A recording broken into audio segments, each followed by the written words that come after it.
अयोध्येपासून 25 kilometre अंतरावर देशातली सगळ्यात मोठी मस्जिद बांधली जाते। सुप्रीम कोर्टाच्या आदेशानुसार धन्नीपूरमध्ये मशिदीकरता जागा देण्यात आली आहे। ही मशीद ताजमहालापेक्षाही सुंदर असल्याचा दावा केला जातोय।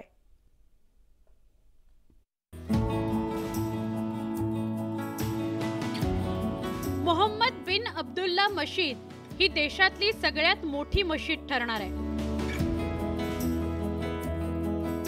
अयोध्येपासून 25 किलोमीटर दूर असलेल्या धन्नीपूरमध्ये मशीद बांधली जाते। अयोध्येत सुप्रीम कोर्टाच्या आदेशानुसार उत्तर प्रदेश सरकारनं मुस्लिमांना जमीन दिली होती। या मशिदीत महिला आणि पुरुषांसह एकाच वेळी 9000 भाविक नमाज अदा करू शकणार आहेत। भाजपचे नेते हाजी अराफत शेख यांच्याकडे या मशिदीच्या विकास समितीचं अध्यक्षपद सोपवण्यात आलंय। मुसलमानों की मस्जिद अगर कोई होगी तो मस्जिद मोहम्मद बिन अब्दुल्ला हिंदुस्तान में लोग देखने जाएंगे। पूरी दुनिया से लोग उस मस्जिद को देखने के लिए बच्चे आएंगे। वहां फिश एक्वेरियम बनाया जा रहा है वजू खाने के अंदर, वो अद्भुत होगा।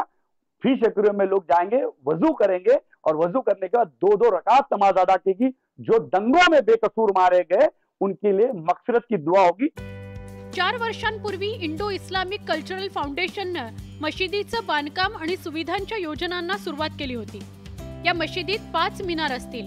हे मिनार नमाज, रोजा, जकात, तौहीद आणि हज या इस्लामच्या 5 स्तंभांचं प्रतीक असतील। इस्लाम की 5 बुनियाद के ऊपर बनाई जा रही है। इस्लाम के 5 फर्ज। आपने 4 मीनार की मस्जिद देखी होगी, 2 मीनार की मस्जिद। हिंदुस्तान की पहली मस्जिद है जो 5 मीनार पे बनने जा रही है, जिसका कलमा, नमाज, रोजा, ज़कात, हज ऐसे 5 इस्लाम की बुनियाद के उसके 5 मीनारें बनाई जा रही है। जगातली सगळ्यात मोठी कुराणाची प्रत इथं ठेवली जाणार आहे। तसंच या परिसरात कॅन्सर हॉस्पिटल, शाळा, कॉलेजेस, लायब्ररी आणि मोफत जेवणाची सुविधाही दिली जाणार आहे।